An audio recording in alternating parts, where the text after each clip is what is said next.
আসসালামু আলাইকুম। Hello everyone, সবাই কেমন আছেন? এই তো আজকে বিকেলের নাস্তাটা আমি বানিয়ে নিচ্ছি একটু অন্যরকম করে। বৃষ্টির দিনে এরকম একটা নাস্তা খেতে কার না ভালো লাগে। এই তো প্রথমে আমি এখানে নিয়েছি মুসুরির ডাল। ডালগুলো আগে থেকে ধুয়ে ভালো করে পরিষ্কার করে পানি ঝরিয়ে নিয়েছি। এখন আমি এখানে দিয়ে দিচ্ছি কিছুটা ছোট চিংড়ি। আর এখন আমি এখানে দিয়ে দেবো হচ্ছে কিছুটা রসুন।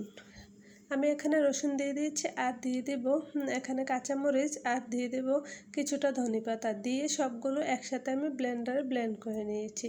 এখন আমি এখানে দিয়ে দিচ্ছি কিছুটা চিলি ফ্লেক্স আর দিয়ে দেব এখানে জিরা গুঁড়া আর ধনিয়া গুঁড়া দিয়ে এখন আমি এখানে দিয়ে দেব কিছুটা পেঁয়াজ আর দিয়ে দেব স্বাদ মতো লবণ আর একটু দিয়ে ভালো করে এগুলো একসাথে মিশিয়ে নেব।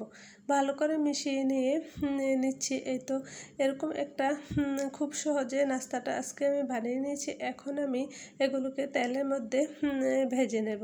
এই তো এখন তেলের মধ্যে আমি ছোট ছোট করে এগুলো দিয়ে দিচ্ছি। এই তো দিয়ে ভালো করে আমি মচমচে করে ভেজে নেব। এই তো আজকের রেসিপিটি যদি ভালো লাগে থাকে তাহলে ট্রাই করে দেখতে পারেন, আশা করি ভালো লাগবে। আর যদি ইউটিউব থেকে দেখে থাকেন তাহলে সাবস্ক্রাইব করে নিতে পারেন, আর যদি ফেসবুক থেকে দেখে থাকেন তাহলে ফলো দিতে পারেন। আর যদি অলরেডি এই কাজটি করে থাকেন তাহলে আপনাদেরকে অসংখ্য ধন্যবাদ। আসসালামু আলাইকুম।